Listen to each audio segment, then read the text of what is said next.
Salam admin dan follower FS semua. Sekali lagi aku, Arif Budiman, mula dengan perkenalanku dengan seorang wanita yang merupakan seorang pelajar universiti 6 tahun sudah. Sedang mengambil PhD, dia merupakan peminat setia blogku yang bernama Warna Nostalgia. Kami banyak berborak tentang kehidupan lampauku melalui email. Lama-kelamaan dia pula menceritakan kisahnya. Telah berkahwin dan mempunyai seorang anak. Akhirnya mereka berpisah. Dia bertemu jodoh pula dengan seorang lelaki dan tanpa disedari, dia disihir. Dibawa ke Thailand untuk berkahwin di sana.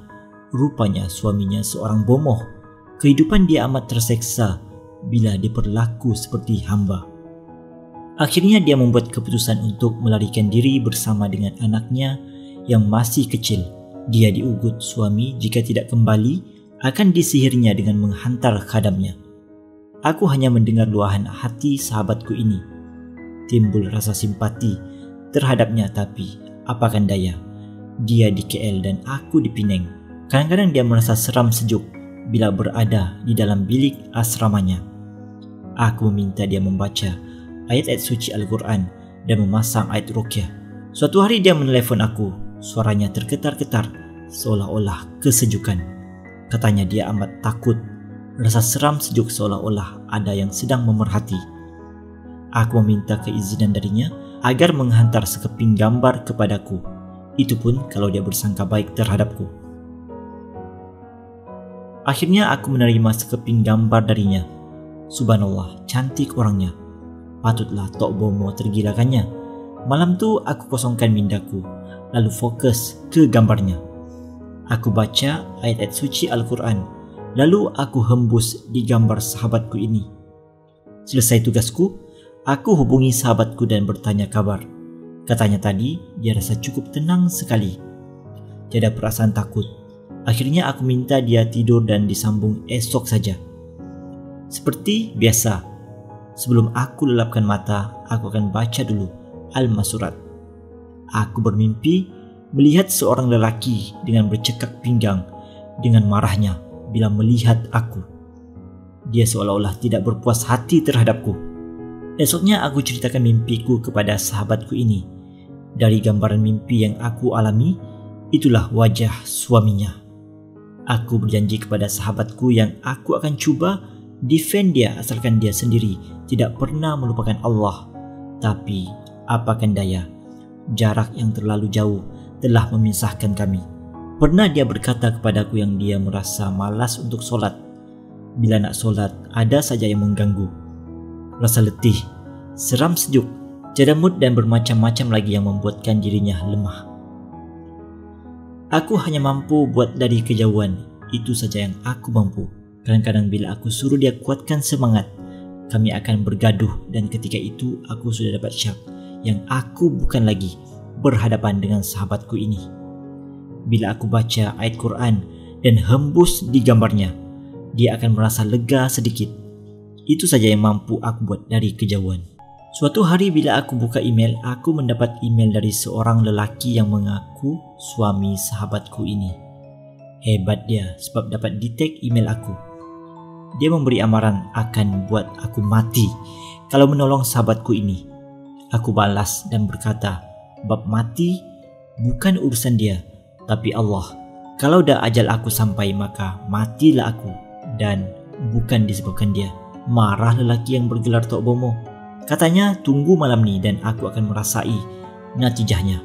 Memang betul katanya. Ketika aku melelapkan mata, tiba-tiba aku diserang dalam mimpi oleh lembaga berbadan besar. Ditumbuknya aku dan dicakarnya badan aku. Aku baca ayat kursi, lalu aku hembus pada lembaga tersebut. Aku lihat lembaga itu terbakar. Aku tersedar dari tidur dan aku dapati hidung aku berdarah dan badan aku terasa cukup pedih. Aku terus ke tandas lalu membasuh hidungku dan mengambil wuduk, lalu aku solat dan berwirid. Aku membaca surah Al-Baqarah, ayat kursi dan 3 qul, lalu aku memberi isyarat seperti memagar dekat gambar sahabatku. Aku terlelap dan sekali lagi aku bermimpi didatangi lelaki dan memberi amaran agar aku tidak masuk campur dalam urusannya. Kataku jika ada yang meminta pertolongan aku akan bantu. Kata lelaki tersebut, aku tiada ilmu, masakan dapat lawan dengannya. Aku jawab, ilmu itu datang dari Allah. Aku sentiasa akan meminta pertolongan dari Allah. Keesokan harinya, aku bertanya sahabatku keadaan dirinya. Katanya dia tidur dengan aman dan tiada gangguan. Aku cerita padanya yang aku telah diserang sehingga berdarah hidung. Dia memohon maaf kerana telah melibatkan aku dalam halnya. Bagiku aku telah terlalu jauh melibatkan diri untuk membantunya. Makhluk tu kira sudah memusuhi aku dan dia bertekad untuk menghapuskan aku. Aku cerita kisah aku menolong sahabatku kepada istriku supaya tidak menimbulkan fitnah. Buat apa abang tolong kalau abang sendiri yang cedera? Kata istriku. Mungkin dia juga risau melihat aku cedera. Abang kesian dekat dia sebab katanya ibu bapa sudah meninggal. Keluarga pula jauh berada di Kelantan. Lagipun abang dapat rasa bila kita memerlukan seseorang tak ada yang dapat membantu. Abang masih ingat bila Aisyah batuk darah. Abang call ustaz tapi dia menolak dengan alasan sedang mesyuarat dan minta abang datang jumpa dia 2 hari lagi. Abang merayu ustaz tapi jawapan dia tetap sama juga.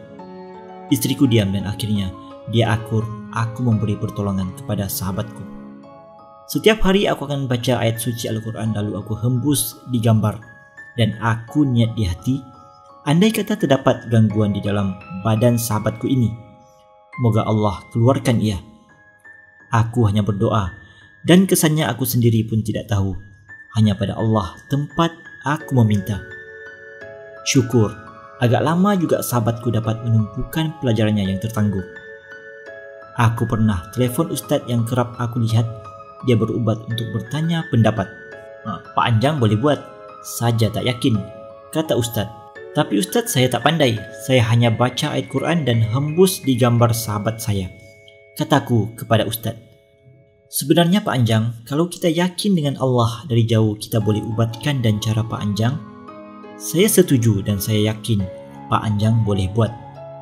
Ada masalah, baru call saya, kata ustaz dan aku sedikit lega mendengar kata-kata ustaz. Suatu hari dalam pukul 9 pagi, aku menerima panggilan telefon dari sahabatku. Katanya badannya sejuk kembali. Rasa takut dan seram menyerangnya. Katanya dia nak berjumpa seorang ustaz tapi tak tahu nak cari di mana. Suaranya macam hilang ingatan. Aku menjadi resah sebab berada di kejauhan.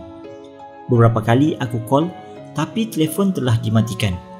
Aku hanya mampu berdoa dan buat seperti biasa.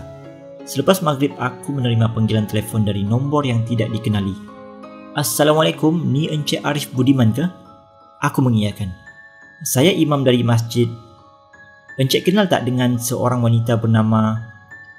Aku mengiyakan lagi. Encik dengar tak suara wanita sedang menjerit? Terkejut aku bila mendengar suara sahabatku bertempik. Kenapa dengan dia Tuan Imam? Aku bertanya. Dia kata sedang mencari seorang ustaz tapi tak tahu tempat. Katanya, dalam dia bercakap seorang diri, dia minta kami hubungi Tuan dari Penang. Tuan ni dok merawat dia ke?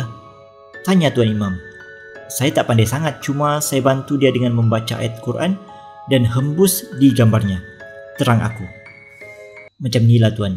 Saya dah minta anak buah saya, budak-budak tahfiz ni baca Al-Quran dekat kawan Tuan. Apa-apa nanti, saya beritahu Tuan. Aku merasa sedikit lega. Sekurang-kurangnya dia berada di tempat yang selamat. Begitu lama aku menanti panggilan dari Tuan Imam. Selepas subuh, aku menerima panggilan telefon dari Tuan Imam. Assalamualaikum Encik Arif. Aku menjawab salamnya dan bertanya tentang sahabatku ini. Dia dah sembuh. Kami berkomunikasi dengan benda yang ada di dalam badannya. Katanya dia cukup benci dengan Tuan. Dia berdendam dengan Tuan. Katanya apa yang Tuan buat tu membuatkan dia sakit sangat-sangat. Aku hampir menangis mendengar kata-kata Tuan Imam. Tak sangka sampai ke tahap itu Allah bantu aku yang tiada ilmu merawat. Katanya lagi ilmu Tuan cukup tinggi. Konconya telah diikat Tuan. Itulah kerja Allah Tuan bila kita sandarkan sepenuhnya harapan kepada Allah dan Allah yang lakukan segalanya. Aku terdiam dan mengucap syukur kepada Allah beberapa kali. Encik Arif biar dia rehat di masjid dulu. Bila dia dah baik, kami akan hantar dia ke asrama dia. Aku cukup lega mendengar akan kata-kata Tuan Imam. Aku terus menanti panggilan telefon dari sahabatku ini. Nak call, telefon dimatikan. 2 hari selepas kejadian, aku mendapat panggilan dari sahabatku. Katanya dia berada di kampung. Aku merasa lega. Sekurang-kurangnya dia selamat bersama keluarganya, tapi satu yang aku perasan ialah dia cepat melenting selepas peristiwa hilang ingatan. Salah faham sedikit, kami akan bergaduh. Aku akan ambil sikap mengalah dan keesokan harinya dia akan memohon maaf. Agak lama aku diamkan diri. Malas aku nak bergaduh lebih-lebih lagi. Aku tahu yang sahabatku ini moodnya tidak baik selepas diserang gangguan. Beberapa hari kemudian dia menghubungi aku, dan ketika kami berbual, dia melenting lagi. Dan kali ini aku sendiri sudah hilang sabar. Kami bergaduh besar dan akhirnya aku mengambil keputusan menutup telefon aku. Keesokan harinya bila aku buka telefon, mesej masuk dari sahabatku tapi orang lain yang menulis. Dikatakan sahabatku telah dimasukkan ke dalam ICU dan koma. Dia memohon agar kawan yang mengenalinya berdoa untuk adiknya. Aku rasa cukup bersalah. Adakah aku punca dia koma? Aku hantar mesej dan dijawab, "Ini Encik Arif ke?"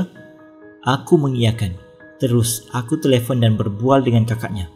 Aku cerita apa yang terjadi sehingga kami perang besar. Aku minta maaf sebab menjadi puncanya.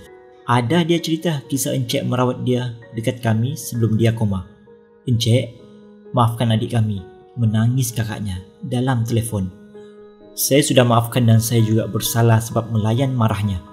Masih terngiang perkataan kesat yang diucapkan sahabatku. Itu yang buat aku melenting. Dia seperti lupa diri. Aku sanggup tempuh semua serangan tapi kata-kata kesatnya amat mengguris hati aku. Seolah-olah aku adalah musuhnya dan tidak bernilai. Aku mendapat kabar dari kakaknya yang mengatakan sahabatku kena stroke dan menyebabkan dia koma. "Encik Arif boleh tak ubatkan adik saya? Dia baik. Saya tahu Encik Arif pandai. Tolonglah ubatkan adik kami. Dia terlalu baik, cuma dia terlalu ikut perasaan. Maafkan adik kami ya Encik Arif." Akhirnya aku bersetuju untuk buat dari jauh. Ketika aku sedang berkursus, terus aku ambil wuduk dan solat. Lepas tu aku mula membaca ayat Quran dan berdoa moga Allah sembuhkan sahabatku. Aku telah maafkan segala yang terbuku di hati. Menjelang zuhur aku menerima panggilan dari kakak sahabatku. Katanya adiknya dah sedar. Ayat pertama yang dia sebut ialah, "Adakah Encik datang ziarah dia?" Aku terdiam mendengarnya tapi aku bersyukur dia telah sembuh. Beberapa minggu kemudian sahabatku menelpon aku. Dia sudah pulih sepenuhnya. Kami berbual seperti biasa dan katanya gangguan semakin berkurangan. Akulah orang yang paling gembira mendengarnya. Ia berlarutan sehingga beberapa bulan. Sahabatku dapat menumpukan perhatian dalam pengajiannya. Kami kerap juga berbual hingga suatu hari sahabatku melenting lagi. Bermacam perkataan kesat dikeluarkan terhadap aku. Dia menyumpah aku dilanggar lori. Dia menyumpah agar Allah musnahkan keluarga aku. Sekali lagi aku melenting dan akhirnya dia beritahu yang dia hendak mengundur diri dari aku. Bagi dia aku sudah mati dan katanya lagi jangan kontak dirinya lagi. Aku diblok dari segala jenis perhubungan. Aku biarkan saja sebab aku sendiri sudah terasa hati dengan perbuatannya. Memang dia mudah lupa diri. Selang beberapa bulan dia menghubungi aku meminta aku menolongnya. Katanya badannya rasa kurang enak tapi aku sudah cukup terasa dengan perbuatannya. Aku berkata carilah orang yang lebih baik dari aku. Orang yang dapat berkorban walaupun nyawanya sekali. Katanya amat susah mencari orang sebegitu. Katanya tidakkah aku kesian terhadap diri dan anaknya. Bukan aku tidak kesian tapi hati aku cukup terluka dengan doanya agar aku dimusnahkan Allah. Sedangkan aku berdoa agar Allah pelihara diri dan keluarganya. Bermula saat itu aku berjanji tidak mudah bagiku membantu orang lain. Biarlah aku dikata sebagai seorang yang sombong. Kini dia dengan hidup dia dan aku dengan kehidupan aku. Kadang-kadang aku berkata-kata seorang diri, adakah aku seorang yang kejam? Persoalannya ialah adakah dia atau benda lain yang berada di dalam diri sahabatku ini. Kini kami terputus hubungan hampir 4 tahun. Moga Allah pelihara sahabatku ini.